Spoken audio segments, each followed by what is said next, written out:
ত্রয়োদশ জাতীয় সংসদ নির্বাচনের প্রচারণায় ব্যস্ত সময় পার করছেন প্রার্থীরা। এ নির্বাচনে বিএনপি এককভাবে প্রার্থী দিয়েছে ২৮৮ আসনে, জামায়াতে ইসলামী এককভাবে প্রার্থী দিয়েছে ২২৪ আসনে।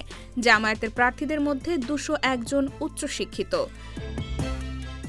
২০০৮ সালের নবম জাতীয় সংসদ নির্বাচন থেকে প্রার্থীদের হলফনামা দাখিল বাধ্যতামূলক করা হয়। এবার হলফনামায় প্রার্থীদের বয়স, শিক্ষাগত যোগ্যতা, পেশা, মামলার তথ্য, আয় সম্পদ সহ মোট ১০ ধরনের তথ্য দেওয়া বাধ্যতামূলক।